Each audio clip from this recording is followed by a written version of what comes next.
मक्का की बंजर जमीन, एक जाबर बादशाह का गरूर, 60,000 टिड्डी दल लश्कर और वो दो हैकल हाथी जिनके सामने अरब के बहादुरों ने भी हथियार डाल दिए। काबा के सीन में सन्नाटा है, लेकिन आसमान पर एक स्याह बादल नमूदार हो रहा है। मगर ये बादल बारिश का नहीं बल्कि कुदरत के उन सिपाहियों का है जिनका कोई मुकाबला नहीं कर सकता। आज हम उस अजीम मौजे की तरफ लौट रहे हैं जिसने इंसानी तारीख बदल दी और मक्का की तकदीर लिख दी। रामिश लतीफ़ राजा की जानिब से तमाम नाजरीन को अस्सलामु अलैकुम। इस्लामी तारीख का वो साल जिसे आमुल फील यानी हाथी वाला साल कहा जाता है, महज एक वाक़या नहीं बल्कि कुदरत का वो अजीम शान अजहार है जिसने साबित कर दिया कि काबा का असल महाफिज कौन है। ये वो वक्त था जब काबा में अभी नूर नबूवत का ज़हूर नहीं हुआ था, लेकिन काबा की अजमत की गवाही जर्रे जर्रे ने दी। यमन का गवर्नर अब्राहा अपने तकब्बुर में चूर अल्लाह के घर को ढाने का इरादा लेकर निकला था। इसे मालूम न था कि वो किस हस्ती को चैलेंज कर रहा है जिसके कब्जे में पूरी कायनात है। आज की इस डॉक्यूमेंट्री में हम मुस्तनद रवायात की रोशनी में इस लश्कर शिकी अबाबीलों के मोजज़े और काबा की हिफाजत की ईमान अफरोज दास्तान बयान करेंगे। ये वाक़या मक्का से सैकड़ों मील दूर यमन से शुरू होता है। अबरा ने सना में एक अजीम व शान कलीसा अल-कलीस तामीर किया था। उसका मकसद था कि पूरे अरब के लोग मक्का का हद छोड़कर इस कलीसे की तरफ रुख करें। वो चाहता था कि माशी और मजहबी मरकज मक्का से मुंतकिल होकर यमन में आ जाए, लेकिन जब एक अरब ने इस कलीसे की बेहुरमती की तो अबरा का गुस्सा काबू से बाहर हो गया। उसने कसम खाई कि वो अबरामी इमारत के एक एक पत्थर को मसमार कर देगा। उसने 60,000 जंगजू, घोड़सवारों और 13 बड़े हाथियों पर मुश्तमिल एक लश्कर तैयार किया जिसकी मिसाल इस वक्त के अरब में नहीं मिलती थी। अबरा का लश्कर जब मक्का की तरफ बढ़ा तो रास्ते में आने वाले छोटे छोटे कबाइल ने इसकी मुज़ाहमत की कोशिश की, लेकिन अबरा के हाथियों ने सबको कुचल दिया। मक्का के करीब पहुंचकर इसके सिपाहियों ने कुरैश के ऊंटों पर कब्जा कर लिया, जिनमें मक्का के सरदार अब्दुल मुत्तलिब के 200 ऊंट भी शामिल थे। मक्का वालों में इतना दम नहीं था कि वो इतने बड़े लश्कर का मुकाबला मैदान जंग में कर सके। अब्दुल मुत्तलिब जो कि इंतहाई पुरवकार और पुरसकून शख्सियत के मालिक थे, इब्रा के खेमे में पहुंचे।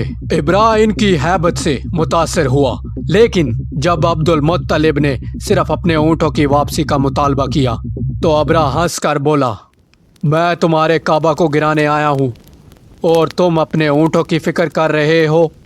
अब्दुल मुत्तलिब का तारीखी जवाब जो आज भी तारीख के सीने पर नक्श है, मैं अपने ऊँटों का मालिक हूँ, इसीलिए इनकी हिफाजत की बात कर रहा हूँ।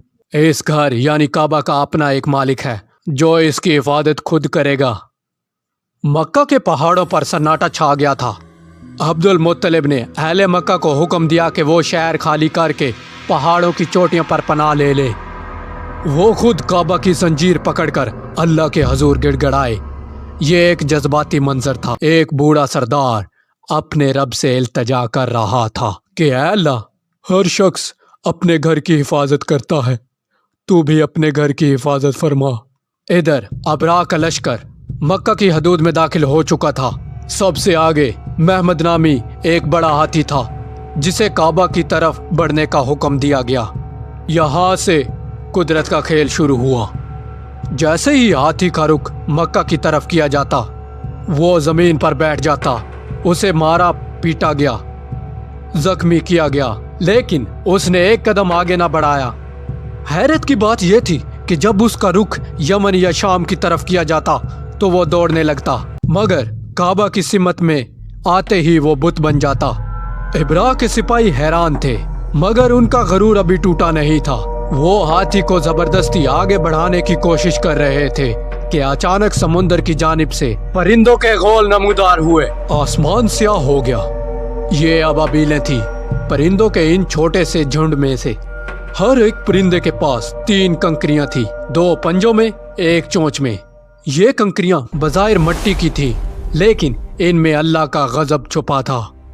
जैसे ही इन परिंदों ने लश्कर पर संगबारी शुरू की, मंजर बदल गया।